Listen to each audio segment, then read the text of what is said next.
Hello everyone, मेरा नाम महेश और आप देख रहे हैं महेश लाइव व्लॉग्स। तो सबसे पहली चीज़ तो यही कि मैं आशा करता हूँ कि आप सभी फिट होंगे, एकदम तंदुरुस्त होंगे, मौज मस्ती कर रहे होंगे, ठीक है। और अगर आप इस वीडियो को देख रहे हैं तो कहीं ना कहीं आप ये जानना चाहते होंगे कि आप कैसे टीसी सादी बटला के पास में एक अच्छे पीजी को ढूंढ सकते हैं, ठीक है। तो मैंने इस चैनल के ऊपर कुछ महीने पहले मैंने एक वीडियो बनाई थी जिसमें मैंने अपना टीसी सादी बटला में जो पीजी का एक्सपीरियंस है मेरा, वो मैंने शेयर किया था। मतलब वो पहला पीजी था जहाँ पे जब मैं पहली बार यहाँ पे आदि बटला टीसी सादी बटला एरिया में आया था, तो एक अच्छा एक्सपीरियंस रहा था उस पीजी में मेरा, ठीक। पर कुछ चीज़ें ऐसी हुई कि जिसकी वजह से मैंने वो पीजी को छोड़ दिया। फिर मैं अभी जिस पीजी में हूँ, इस पीजी में मैंने शिफ्ट किया था। लगभग मुझे 4-5 महीने हो चुके हैं इस पीजी में आए हुए भी, 5 महीने के आसपास, ठीक है। इस पीजी में आए हुए 5 महीने हो चुके हैं मुझे। और ओवरऑल अगर मैं कहूँ तो ये जिस पीजी में वो भी बजट फ्रेंडली है मेरे लिए, ठीक है। और ओवरऑल एक्सपीरियंस भी अच्छा है, ऐसा कुछ नेगेटिव वाली बातें नहीं है। मैं आपको ये बताना चाहता हूँ कि आप कैसे, अगर आप पहली बार आ रहे हैं टीसी सादी बटला में, तो कैसे आप एक जेन्युइनली एक अच्छा पीजी को ढूंढ सकते हैं, ठीक है, खुद से। तो उसमें आपको सबसे पहले जब आप आते हैं तो आप सोचते हैं कि आप कहीं पे जा रहे हैं तो आपके पास पहले ही एक फिक्स जगह हो कि जहाँ पे आप जाके रुक सकते हो। तो आप ट्राई करते हो गूगल मैप्स के थ्रू पीजीज को ढूंढना कि किसके रिव्यूज़ अच्छे हैं, किसकी रेटिंग अच्छी है, किस पे पॉजिटिव कमेंट्स हैं, वो सारी चीज़ें आप देखते हैं। बिल्कुल एक बार देखना भी चाहिए वो सारी चीज़ों को, ठीक है। तो वो एक स्टेप आप फिल्टर्स करते हैं तो अच्छे पीजीज के लिए, ठीक है। तो आप एक लिस्ट बना सकते हैं कि ये पीजी हैं, ये पीजी हैं। पर कुछ पीजी हैं जो अच्छे भी हैं और वो गूगल मैप पे हो सकता है आपको लिस्ट ना मिले। Most of the PG Google maps पे जो है वो लिस्टेड है, पर कुछ हो सकते हैं कि जो गूगल मैप्स भी आपको ना मिले, ठीक है। तो आप सबसे बेसिक चीज़ जो आप कर सकते हैं वो ये है कि आप यहाँ आ जाइए, ठीक है। कोई आपको बुकिंग करने की जरूरत नहीं है, कुछ नहीं। जो भी अगर आपको पीजी अगर आपने गूगल से भी उठाया है कोई, या किसी वीडियो से देख के आपने लिया है, तो आप उसके ओनर को कॉल कर सकते हैं। उसका अगर कॉन्टैक्ट नंबर आपको मिल रहा है तो, ठीक है, उनको कॉल करिए और कॉल करके आप उनसे पूछिए कि आप उनके पीजी में पर डे शेयरिंग के हिसाब से रूम देते हैं क्या, ठीक है। अगर आप, क्योंकि मोस्ट ऑफ द पीजी जो यहाँ पे है वहाँ पे आपको पर डे बेसिस पे आपको रूम मिल जाएंगे। पर डे बेसिस में वो कितना चार्ज करते हैं, वो 300 रुपये 400 रुपये ऐसे चार्ज करते हैं, जिसके अंदर आपका 3 टाइम का खाना भी इंक्लूडेड रहता है, ठीक है। आपको रूम में इलेक्ट्रिसिटी वगैरह सब सारी चीज़ें इंक्लूडेड रहेंगी और खाना भी इंक्लूडेड रहेगा। 300-400 रुपये आपको दिन का पे करना होगा। 24 आवर्स के हिसाब से चलता है वो भी, ठीक है। उसमें भी ऐसा नहीं है कि कोई particular check in checkout timing है।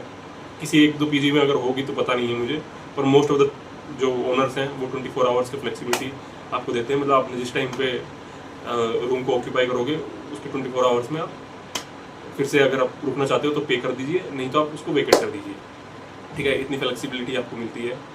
तो उससे होगा क्या कि आपको पास टाइम मिलेगा आपको कि आपको कौन से पीजी में रहना है, या आप आके एक बार कोई कमिटमेंट करने की ज़रूरत नहीं है। क्योंकि जब आप आ रहे हो तो कम से कम 2-3 महीने या उससे ज़्यादा लंबे समय के लिए आप यहाँ पे रुकोगे, ये सोच के ही आ रहे हो, ठीक है। तो ऐसा नहीं है कि हर 2 महीने में आप अपना सामान उठा के किसी दूसरे पीजी में शिफ्ट होगे। तो एक बार स्टार्टिंग में जब आप आओगे तो पर डे बेसिस पे आप रूम ले लीजिए, ठीक है। 300-400 रुपये ज़्यादा अमाउंट नहीं है, वो सही है एकदम, ठीक है। अगर आप इस फैमिली मेम्बर में भी कोई आ रहा है, मान लो कि आप, तो वो भी पीजी में साथ में रुक सकते हैं, सेम अमाउंट वो भी पे कर सकते हैं, ठीक है। 300-400 रुपये तो सेम अमाउंट उनका भी लगेगा, ठीक है। तो ये बात है एक, तो वो भी रुक सकते हैं। और आप जब ऐसे, तो आपको फ्लेक्सिबिलिटी मिल जाती है कि आप जो आसपास में बहुत सारे, मतलब ज़्यादा बड़ा एरिया नहीं है, ठीक है, छोटा ही एरिया है, 1-2 किलोमीटर के अंदर ही आपको सारे पीजीज मिल जाएंगे।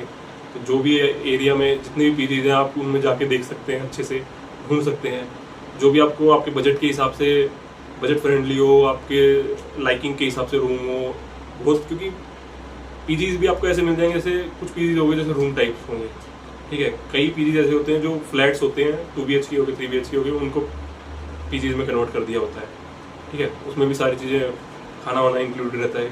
और अगर आप मान लो कि कोई ऐसी चीज़ आते हैं कि जिसमें खाना वाना इंक्लूडेड नहीं हो, तो वैसे भी आपको 1-2 ऑप्शंस हैं जो मिल जाएंगे जिसमें आप मंथली रेंट पे कर सकते हैं।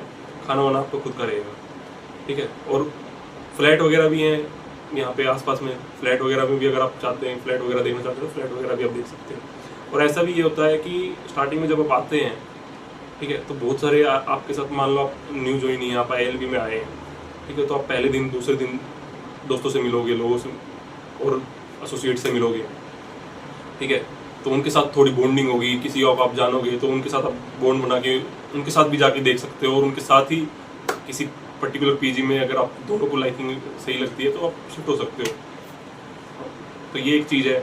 तो क्योंकि जब भी आप किसी एक नए PG में जा रहे हो तो कमिटमेंट करनी पड़ती है, सिक्योरिटी मनी इन्वॉल्व होती है, मतलब सिर्फ रेंट नहीं है जो आपको पे करना है। मान लो आप किसी PG में गए, वहाँ पे 7,000 रेंट है, 8,000 रेंट है, 9,000 रेंट है, ठीक है, उसके अलावा आपके 1,000 या 2,000 रुपीज़ की सिक्योरिटी डिपॉजिट भी रहता है।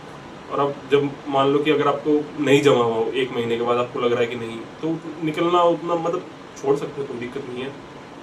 क्योंकि मोस्ट ऑफ द PG में मैंने जैसे पहले बताया था मेरी पहली वाली वीडियो में भी कि 10-15 दिन का आपको पहले इंटीमेशन देना पड़ता है कि हाँ मैं छोड़ने वाला हूँ, तो भी आपको वो जो सिक्योरिटी अमाउंट है वो रिफंड करते हैं, नहीं तो नहीं करते हैं रिफंड, ठीक है। कुछ अमाउंट जो होता है उसमें सिक्योरिटी डिपॉजिट में रिफंडेबल होता है, वो तो आप जो भी आप बात करेंगे जब लेंगे PG तो आप कर सकते हैं।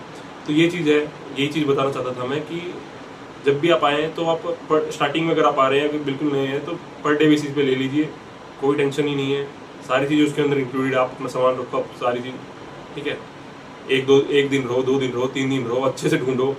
छोटा ही एरिया है, दिन में 10 PG भी देखोगे, 2 दिन देखे, समझ में कोई ना कोई आ ही जाएगा, और जो आए समझ में उसमें आप शिफ्ट हो जाओ, ठीक है। तो ये चीज़ थी।